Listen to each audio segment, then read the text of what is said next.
Nous vous saluons à tous et à tous. On est avec Dr Roussa. On va parler sur l'Occident qui est contre le développement de l'Afrique. Docteur, comment ça va? Ça va, merci. Est-ce que vous pouvez dire que l'Occident est contre le développement de l'Afrique ou c'est pas vrai? D'abord, je salue tout le monde qui nous suit. Je te salue, cher Kanijao.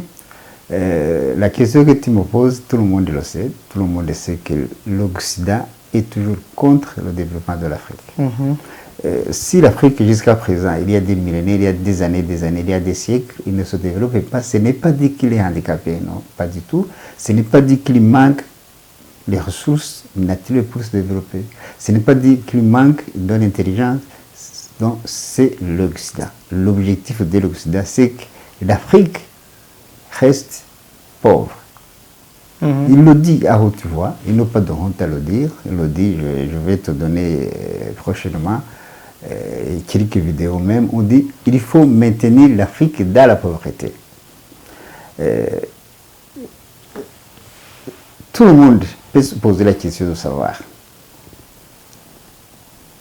si l'Afrique se développe, qui perd, qui gagne. C'est l'Occident qui peut perdre parce que l'Afrique, c'est la sœur fournisseuse de matières premières. C'est tout à fait normal. Si l'Afrique est industrialisée, les matières premières restent sur place pour les transformer sur place. Or, les industries occidentales chômeront, ils manqueront à faire. Non, il doit protéger les sources. Donc l'Afrique, c'est les précalés, c'est les chasses gardées. C'est pour cette raison qu'il garde jalousement dans la situation où l'Afrique est depuis des siècles et des siècles. Oui. Ok. Prenons l'exemple, le cas de l'Ouganda, récemment, les 400 députés européens ont siégé pour voter une résolution sur la violation des droits de l'homme pour empêcher l'exploitation du gaz et pétrole. Que dites-vous de cela? Le cas d'Ouganda, c'est un cas parmi des milliers de cas semblables. C'est ça, imaginez les idées, les réseaux qu'on avance pour empêcher l'Ouganda d'exploiter le pétrole et le gaz. Ils disent violation des droits de l'homme, l'environnement, tout ça. Est-ce que l'exploitation de gaz ougandais ou de pétrole ougandais, il a quelle relation avec le droit de l'homme? Il a quelle relation avec, s'il a des relations avec l'environnement, il n'est pas plus dangereux que les mines de charbon de l'Allemagne ou de la Chine. Mais parce que c'est l'Afrique, on veut stopper ça. On veut que l'Ouganda reste dépendant de l'importation de pétrole et de gaz. C'est ça. Oui. Ça n'a pas de sens. Ça n'a pas de sens. C'est difficile à comprendre si les 400 députés européens siègent pour voter la résolution pour empêcher l'Ouganda d'exploiter son pétrole. Donc, ils ont peur. Ils voient que l'Ouganda, bientôt, c'est un géant économique parce qu'il peut gagner 20 milliards de dollars. C'est inquiétant pour l'Europe. C'est inquiétant. L'Ouganda peut être indépendant.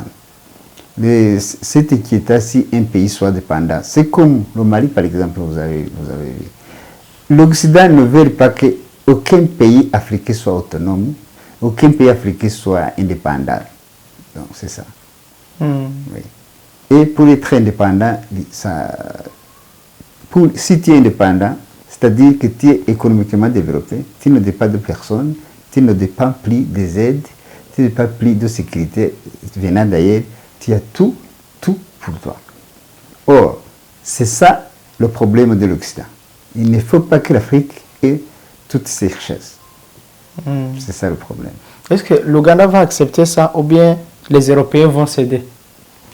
Difficile à confirmer, mais actuellement, dans la situation actuelle où l'Afrique, c'est possible. L'Afrique devait profiter le déclin de l'Occident. L'Ouganda peut tenir sa main ferme à cause de la Russie à côté, comme le Mali a pu se détacher de la France. C'est possible. Comme le Centrafrique vit jusqu'à présent en dehors de la France. C'est possible. Ce qui n'était pas possible hier, aujourd'hui c'est possible. L'Afrique devait profiter. L'Afrique devait profiter de cette situation. Où il y a d'autres forces. Il y a la Chine, il y a l'Iran, il y a la Russie. Donc l'Ouganda peut tenir ferme et se détacher de l'Occident. Vous avez vu la réponse du président ougandais? Oui, oui, c'était une très bonne réponse quand même. Il a fait une bonne réaction. Il a montré qu'il ne se soumet plus. Donc, c'était un signe que l'Ouganda peut sortir de cette situation. De toutes les façons, il y a le ministre de l'AC qui a passé la... Le ministre des Affaires étrangères. Le ministre des Affaires étrangères il a passé. Les entretiens qu'on a eu, ça a eu d'importance. Ils ont montré qu'ils sont à côté. Donc, l'Ouganda peut sortir des mains de l'Occident. Et je le souhaite pour tous les pays, pas seulement pour l'Ouganda. Je le souhaite pour tous les pays africains. Je conseille tous les pays africains de faire comme le Mali, comme Centrafrique, et bientôt c'est Cameroun. Comme Burkina Faso. Comme Burkina Faso. Donc, il faut que l'Afrique se détache de l'Occident. Sinon, l'Afrique reste d'une façon chronique, d'une façon éternelle, sous dépendance de l'Europe et sous-développée, comme on dit. Et sous-développée, comme ils le disent. Donc, vivant d'aide, vivant de la volonté de l'Occident. On peut dire que le président Museveni, c'est le seul président qui avoue clairement qu'il ne veut pas être, que l'Ouganda ne veut pas être sous les mains de l'Occident. Non, ce n'est pas seulement Museveni, non, il le dit depuis quand? Après Goïta. Non, je disais dans l'Afrique de l'Est. Non, il ne faut jamais séparer les Africains. Si l'Algérie, le Mali le disent, Museveni le disent, c'est l'Afrique. Non, il ne faut toujours jamais séparer l'Afrique. C'est l'Afrique est unique. L'Afrique est un seul pays. Sinon, tu vas penser comme les Occidentaux. Non, ce n'est pas seulement Museveni qui le dit. Il faut que tous les Africains pensent, comme Museveni a dit, il faut qu'ils disent la même chose. On peut vivre sans l'Occident. On peut vivre sans l'Europe et sans l'Amérique. Sauf qu'on c'est criminel. C'est criminels internationaux. On peut vivre sans ça, non? Mais plusieurs Africains pensent que ce n'est pas possible. Pourtant, c'est possible. On a vu que c'est possible. Depuis que le Mali vit actuellement, depuis que Centrafrique vit, c'est possible. On peut vivre sans ces criminels. Est-ce que vous pensez que ces Occidentaux vont céder comme ça l'Ouganda?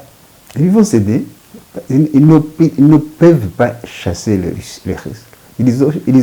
Si la France a cédé le Mali, le Mali, c'est une main nourricière de la France. Je dis que la France, c'est le 4e pays du monde qui a beaucoup de réserves d'or. Or, l'or ne vient pas de la France. Ça vient du Mali. Oh, il a cédé maintenant. Aujourd'hui, il n'est plus capable de prendre au moins un seul gramme depuis Mali jusqu'à France. Donc, il a cédé. Il n'a pas cédé complètement. Il est en train toujours... Il n'a pas cédé volontairement. Il n'a pas cédé volontairement et complètement. Oui. Il est en train toujours de vouloir déranger le Mali. Et le Macron l'a dit dernièrement. Il a dit, tu sais qu'il dit tout ça sans honte, il a dit que le Mali va s'effondrer. Qu'est-ce que ça veut dire? C'est-à-dire qu'on va faire tout ce qui est possible pour provoquer des guerres, des conflits au Mali. Bon. À base de Côte d'Ivoire. À base peut-être de Niger aussi. Parce que la France a quelques pays à côté qui contrôlent l'accord. Notamment la Côte d'Ivoire. Si aujourd'hui, tu vas voir les relations avec Côte d'Ivoire et Mali, ils sont tendus. Mais il faut bien savoir distinguer. Si je dis Côte d'Ivoire, ce n'est pas le peuple ivoirien, c'est le président ivoirien. Ouattara. Le Ouattara. Le peuple ivoirien n'a aucun problème avec le peuple malien. Ils sont des amis, ils sont des complices. Mais l'Ouattara, comme il est là, il est l'employé, la marionnette, le valet de la France, il travaille pour son patron. Il n'a pas honte de déranger ses frères africains. Il n'a pas honte de les faire même tuer s'il le veut.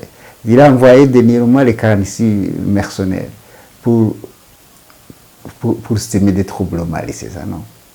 Donc, il n'a pas honte de le faire. Il le fait à la place de Macron, c'est ça. Et le fait que l'Occident est en train de combattre le développement de l'Afrique, clairement, ça montre quoi? Je disais l'exemple de l'Ouganda, où les 400 députés européens ont siégé pour voter la résolution que nous disons bien avant. Oui, avant, ils le faisaient secrètement. Ils le faisaient secrètement, puisqu'ils étaient très complices avec les dirigeants du pays. Aujourd'hui, le dit clairement et à haute voix, c'est parce que le président a refusé de les obéir. Sinon, ils peuvent le faire sans que personne ne le sache. Par exemple, au Nigeria, si tout le pétrole nigérien est raffiné à Londres, est-ce que tu as entendu quelqu'un qui se plaint? Non. Parce que c'était en complicité avec les dirigeants. Aujourd'hui, cette complicité manque. Aujourd'hui, le Goussida trouve qu'il n'est pas complice avec le président Museveni. Il est en train de le dire à haute voix, comme on l'a fait à Libye. Kadhafi n'était pas complice avec les Occidentaux. Ils ont allé à Rumi, ils ont forcé, ils ont voté pour les résolution 1973 pour attaquer la Libye. Sinon, si Kadhafi était complice, il n'y aurait pas de problème. Il y aurait d'autres problèmes, pas la guerre. La Libye serait toujours pauvre, comme les autres pays, comme Centrafrique était, comme Brazzaville, comme Gabon, mais il n'y aurait pas de guerre. Mais comme Kadhafi ne pouvait pas accepter d'être manipulé par les Occidentaux, on a opté pour le tuer et pour détruire le pays. C'est pour cette fois-ci que l'Occident maintenant, quand il serait testé un obstacle quelconque, surtout d'origine présidentielle, il annonce ça à haute voix pour montrer la légitimité d'arrêter, de stopper ce qu'il veut stopper, c'est ça, non? Est-ce qu'ils vont laisser Museveni comme ça, ces Occidentaux, ou bien ils vont chercher quelque chose à faire pour l'éliminer? Non, ils n'y arriveront pas. Si Museveni noue des relations avec la Russie, ils ne peuvent pas. Sinon, même Goïta ne serait pas en vie aujourd'hui, non? Goïta ne serait pas en vie, Touadéra ne serait pas en vie. Si on a tenté plus de 4 fois pour éliminer Touadéra, on a tenté plus de 6 fois pour éliminer Goïta. Ce n'est pas dit qu'il est là par les grâces, ou par les volontés, ou par l'amour. Non, c'est parce qu'ils n'ont pas pu. Ils n'ont pas pu. Museveni aussi, ils ne pourront pas. Sauf s'il est sœur, et je suis sûr qu'il n'osera pas rester seul. Il sait sa faiblesse. Il doit s'appuyer sur quelqu'un de fort. Soit la Chine, soit la Russie. Et, monsieur le docteur, comment l'Afrique peut échapper à ça? Ce n'est pas l'unité. Comme je dis toujours, il faut l'unité. Je te donner l'exemple. Dans des institutions qui ont passé, si l'Est Afrique, l'EAC, la communauté de l'Afrique de l'Est, était unie, il n'y aurait aucun problème. Il n'y aurait aucun problème. Même ces Occidentaux n'auraient rien à dire. Parce que tout ça concernait tous les pays de l'EAC. Le pétrole de l'Ouganda, où les oléoducs doivent passer par la Tanzanie, ça serait comme dans un seul pays. Il n'y a aucun problème. Mais sinon, heureusement que la Tanzanie, c'est un pays qui n'est pas aussi capitaliste, qui ne se courbe pas devant les Occidentaux. ils pouvaient passer par la Tanzanie pour stopper le projet. Mais ils ne peuvent pas. La Tanzanie, je suis sûr qu'ils ne peuvent pas faire. Mais si, par exemple, ça passait au Centrafrique, ou plutôt dans un autre pays, par exemple au Gabon, ça le stoppait, le projet, l'investissement serait stoppé immédiatement. Ils peuvent. Mais si l'Est Afrique, l'Afrique, si l'Afrique orientale était en commun, sans frontières, comme un seul pays, il n'y aurait aucun problème. Mais je suis sûr que le projet de l'Ouganda ne sera pas stoppé du tout. Vous disiez de la communauté de l'Afrique et de l'Est. Est-ce que cette communauté existe et quel est son rôle pour les peuples? Non, ça n'existe pas comme toute intégration économique n'existait pas. Je vous ai donné l'exemple. On peut être membre de la communauté de l'EAC, être membre de la SEDEC, membre de l'IGAD. Membre de l'Union africaine. L'Union africaine est à part. Parce que ces intégrations, on dit que c'est pour appuyer l'Union africaine. Comme il en a besoin d'être appuyé, ce n'est pas nécessaire. C'est tout simplement pour empêcher les États-Unis d'Afrique qu'on a mis ça. Et ces intégrations économiques ne peuvent pas aboutir à quelque chose. Si je suis membre de SADC, je suis membre des African Community, comment je peux contribuer dans les désintégrations? Il y aura toujours des problèmes. Si on décide d'ouvrir les frontières, comment on peut ouvrir les frontières dans les désintégrations qui ne sont pas là, qui sont parfois séparées au point de vue géographique? Ce n'est pas possible. Ces intégrations, pour moi, ça n'a pas raison, ils n'ont pas raison d'être. Monsieur le docteur, on est à la fin de notre émission, mais quelle est votre proposition sur l'unité africaine pour éliminer ces intégrations régionales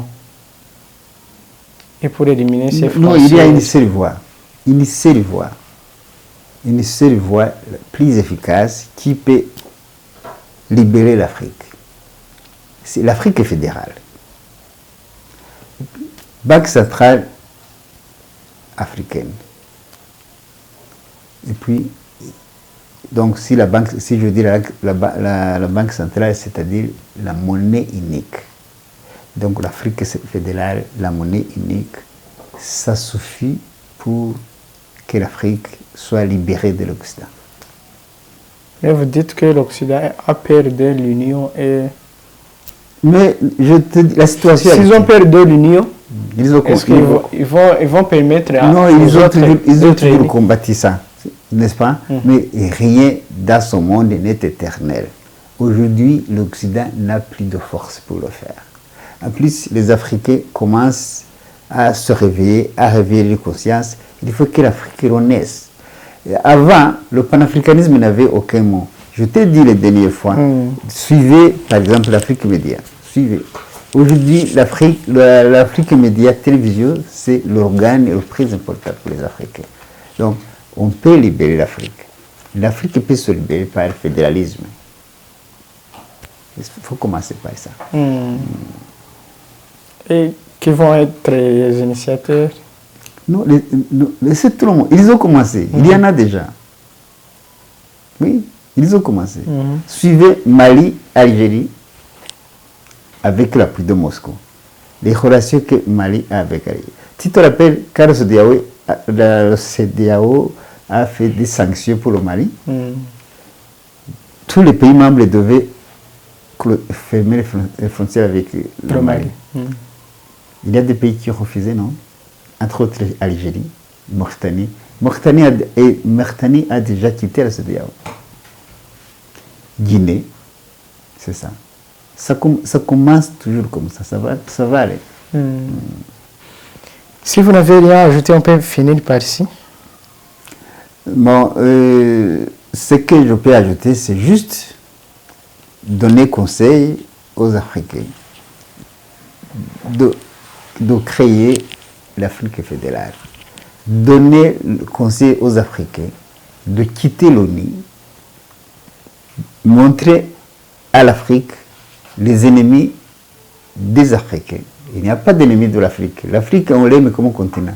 Mais les Africains ont des ennemis terribles dans l'Occident. C'est l'ONU, la démocratie, le droit de l'homme, la Banque mondiale. Il faut qu'on quitte tout ça. C'est ça. Il faut que l'Afrique se libère, se détache de ses ennemis. Que dites-vous de la chanson d'Alpha Blondy qui dit que les ennemis de l'Afrique, ce sont les Africains? C'est ça, oui. En fait, c'est une métaphore. Les Africains ennemis de l'Afrique qu'il disait, ce n'est pas les Africains comme tu le penses. Ce sont les Africains blancs. N'est-ce pas? Comme je te disais, si Ouattara avait détruit le Mali pour les intérêts de la France, c'était un Africain ennemi de l'Afrique. Il y a des Africains blancs. Comme il y a des blancs africains, hein, je te dis, je pense que c'est Luc Michel. Luc Michel, c'est un blanc africain. Il combat pour l'Afrique. Linda aussi, Linda c'est un Africain, je regrette. Il combat pour l'Afrique. Il met toute sa vie pour la lutte contre l'Occident envers l'Afrique. Il veut que l'Afrique se libère pour ce système-là. Il est mieux que l'Afrique blanc.